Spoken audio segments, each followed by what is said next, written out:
ऐसा वर्णन है, भगवान कोई भी कार्य करने के लिए बाध्य नहीं है, वे परम भगवान है, परम ईश्वर, फिर भी वे कार्य करते हैं। जैसा भगवत गीता में भगवान ने स्पष्ट किया, कोई भी प्रकार का कर्म फल भगवान को बांधता नहीं है, अच्छा हो या बुरा हो, और न ही उनको कोई आवश्यकता है, न उनकी कोई इच्छा है।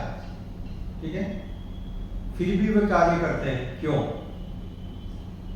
भगवान ने बताया, एक आदर्श स्थापित करने के लिए, टू सेट एन एग्जाम्पल। इस प्रकार से भगवान समाज में एक आदर्श उदाहरण प्रस्तुत करते हैं, जिससे दूसरे लोग भी उसका अनुसरण करें। ठीक है, दूसरी विषय यह है, श्रील प्रभुपाद जी ने लिखा, साथ ही साथ भगवान कुछ अद्भुत कार्य करते हैं, अति मानवीय कार्य करते हैं, जिनका अनुसरण हम नहीं कर सकते। जैसे उदाहरण दिया श्रील प्रभुपाद जी ने गोवर्धनधारी,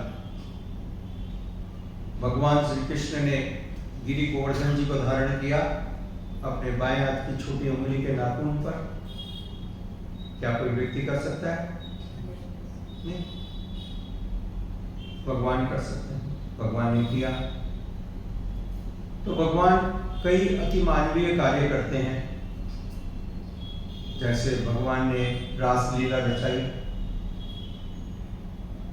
तो भगवान का हम अनुसरण नहीं कर सकते, भगवान का अनुकरण नहीं करना चाहिए, भगवान का अनुसरण करना चाहिए। भगवत गीता में भगवान ने अनेक उपदेश दिए हैं, उपदेश दिए हैं हम सबको कि हमको कैसे जीवन जीना चाहिए, तो हमको उनका पालन करना चाहिए, न कि हम उनको देख करके उनकी नकल करने का प्रयास करें। नकल नहीं कर सकते, वो भगवान है, वो कर सकते हैं, परंतु यदि हम नकल करने जाएंगे, क्या संभव होगा? यदि कोई व्यक्ति नकल करने का प्रयास करेगा तो गंभीर जीवन में उसके समस्याएं खड़ी हो जाएंगी। श्रील प्रभुपाद जी ने दूसरा उदाहरण दिया, शंकर जी ने हलाहल पिया, जहर पिया। क्या कोई व्यक्ति पी सकता है?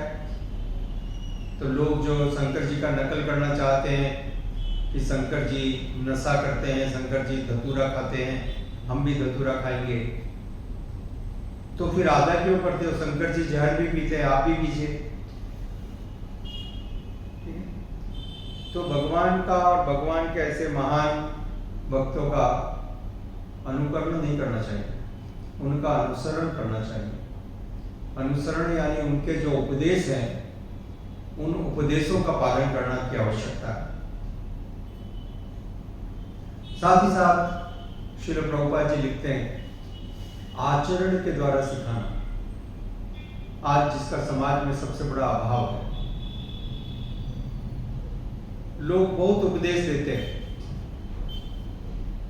तुलसीदास जी लिखते हैं रामचरितमानस में, पर उपदेश कुशल बहुते हैं। कहते हैं पर उपदेश कुशल बहुते। दूसरे को उपदेश देना है तो बहुत सारा हम बात बोल सकते हैं, परंतु स्वयं अपने जीवन में नहीं उतारते। सबको कहते हैं भगवान का नाम तो उत्तम है, भगवान की सेवा करनी चाहिए, आदर्श आचरण करना चाहिए, परंतु अपने जीवन में करने का प्रयोजन नहीं। तो इस प्रकार के जब नेता समाज में होंगे तो समाज का पतन होगा। इसलिए भगवान श्री चैतन्य महाप्रभु ने कहा, अपनी आचर्य परे जीवे की सिखाए। वो प्रामाणिक व्यक्ति है जो स्वयं पहले आचरण करे, अपने जीवन में उतारे और फिर लोगों को सिखाए। ये प्रामाणिक। अन्यथा सिर्फ दूसरों के लिए उपदेश देना, बड़ी बड़ी बातें करना, पूरे समाज में वही हो रहा है। गुरुजी प्रवचन करते हैं और गुरुजी खुद आसक्त रहते हैं। तो इस प्रकार के प्रवचन का क्या प्रयोजन है? तो इसलिए आचरण भी अत्यंत आवश्यक है। श्री प्रभुपाद जी ने एक बहुत सुंदर उदाहरण दिया। जो व्यक्ति सामर्थ्यवान है, कैपेबल, तो ऐसे अत्यंत सामर्थ्यवान व्यक्ति को कोई अपराध नहीं होता। तो भगवान सामर्थ्यवान है, इज कैपेबल और पावरफुल, इसलिए भगवान कोई भी कार्य कर सकते हैं और कोई उनको अपराध नहीं लगता है। परंतु यदि हम और आप करने जाएंगे तो अपराध हो। भगवान नवनीत तस्कर, भगवान क्या है? मक्खन चुराते हैं भगवान, चुराई करने का काम करते हैं, चोरी करते हैं। और यदि आप करोगे तो पूरा समाज निंदा करेगा। भगवान के वही कार्य करने पर सब गुणगान करते हैं, बड़े बड़े आचार्य उनका गुणगान करते हैं, उनके एक लीलाओं का विशद वर्णन करते हैं। श्रील प्रभुपाद जी ने उदाहरण दिया सूर्यदेव का। सूर्यदेव कितने शक्तिशाली है, पूरी पृथ्वी को इतनी गर्मी ऊर्जा प्रदान करते हैं प्रतिजन। वास्तविक रूप से इस पृथ्वी, जब से पृथ्वी बनी है उस दिन से लेकर के आज तक पृथ्वी पे जितनी भी आर्टिफिशियल ऊर्जा जनरेट की गई, आर्टिफिशियल ऊर्जा मतलब या तो पेट्रोल के द्वारा या एटॉमिक एनर्जी के फॉर्म में, ठीक है।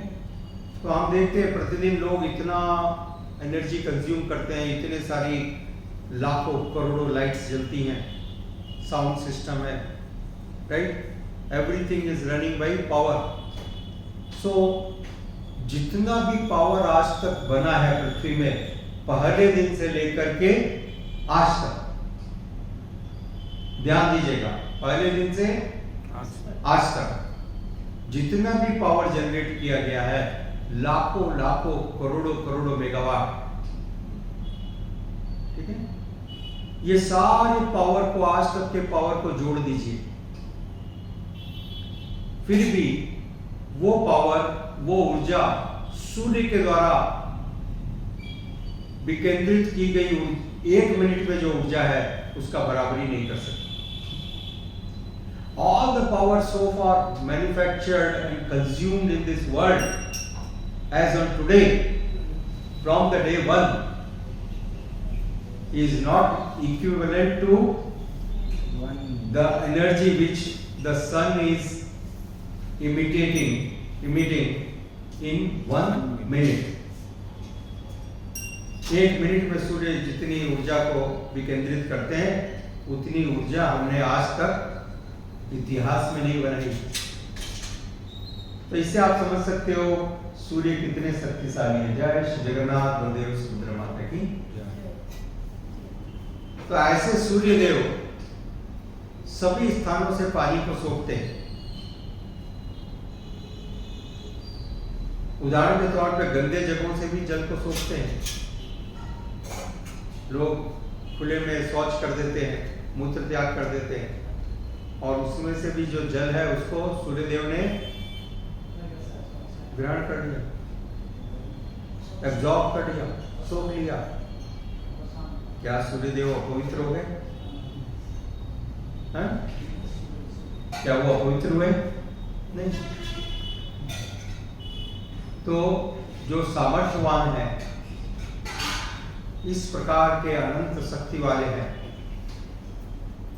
उनको कोई दोष नहीं लगता, वे कोई भी कार्य कर सकते हैं, फिर भी उनकी स्थिति और उनकी पवित्रता बनी रहती है, क्योंकि वे सबको पवित्र कर देते हैं।